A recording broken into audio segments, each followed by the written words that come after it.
আজ আমি তোমাদেরকে একটা নতুনত্ব জিনিস দেখাবো। দেখো কি কি করি। এই যে দেখছো, এই যে লাউয়ের এই লাউয়ের খোসাগুলো আমি এইরকম করে করে বড় বড় টুকরো করে কেটে নিয়েছি, নিয়ে ভালো করে ধুয়ে নিয়েছি। ধুয়ে নিয়ে আমি এই মিক্সির জারে দিয়ে দিলাম।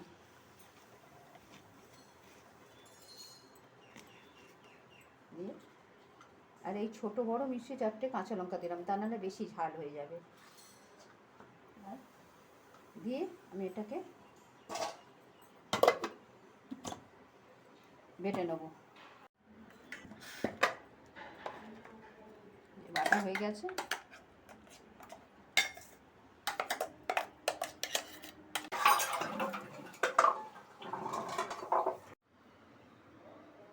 এবারে দেখো ওটা বাটা হয়ে গেছে। এবার কড়াটা বসালাম।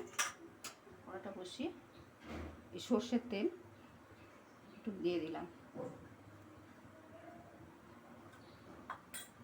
আর কাঁচা লঙ্কাটা তো আমি ওর সঙ্গে বেটেছি, এতে আর কি একটু একটা শুকনো লঙ্কা দেবো।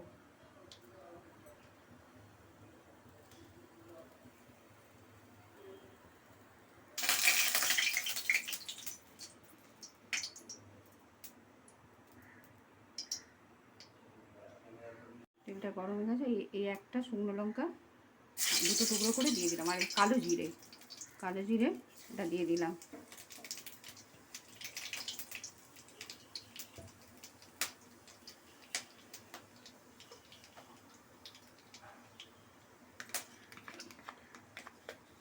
এই যে রসুনটা দিলাম। কারণ তোমরা মনে করলে রসুনটা কিন্তু ওই খোসার সঙ্গে বেটে নিতেও পারো, কিন্তু আমি এটা আলাদাভাবে করি। কষে নিলে কী হয়, রসুনের যে একটা কাঁচা গন্ধটা থাকে সেটা থাকে না।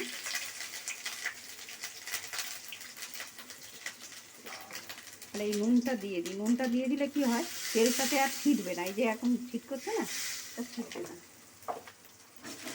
দিয়ে আঁচটা একদম কমিয়ে তো রসুনটা কষে নিই। দিয়ে এই যে খোসাটা আমি কাটাটা দিয়ে দিলাম।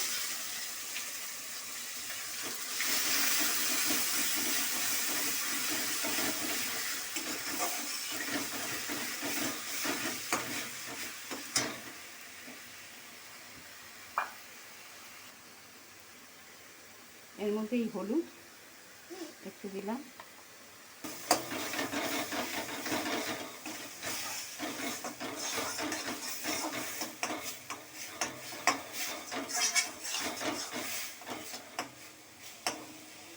এটা একটু কম আঁচ করে কষতে হবে। চিনি দিতে হবে। এটা লাউয়ের যে কোনো রেসিপিতেই, যে কোনো রান্নাতেই একটু চিনি মিষ্টি ভাবটা বেশি লাগে। তা এখন এটা একটু কষে নিই, তারপরে খানিকটা কষার পর আমি মিষ্টিটা দেবো।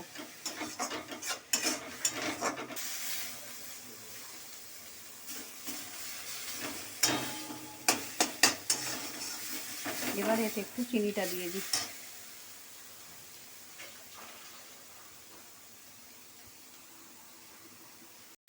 চিনিটা বলতেও তো সময় লাগবে, এতে একটু মিষ্টি মিষ্টি হয়।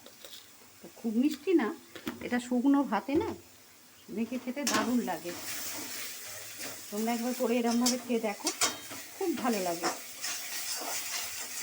আর তোমরা যদি রসুনটা তেলের মধ্যে আমি তেলের মধ্যে দিয়ে কষে নিয়েছি, তোমরা মনে করলে ওটা একসঙ্গে দিয়ে দিতেও পারো। আর এই ধনে পাতা না, আমি এটা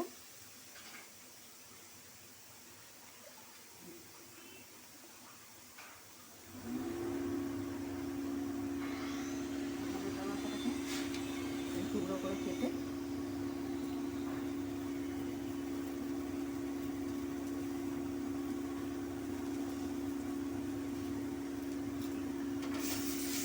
চিনিটা দিয়েছি, তো চিনিটা একটু গলা দিয়ে ভালো করে হালকা কম আঁচ করে ভেজে নিতে হবে।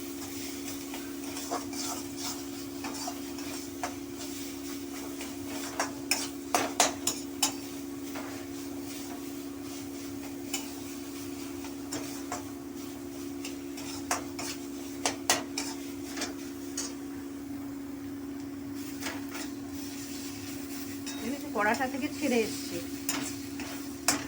কড়াই আটকাচ্ছে না, তাহলে তার মানে এটা হয়ে গেছে। চিনিটাও গলে গেছে।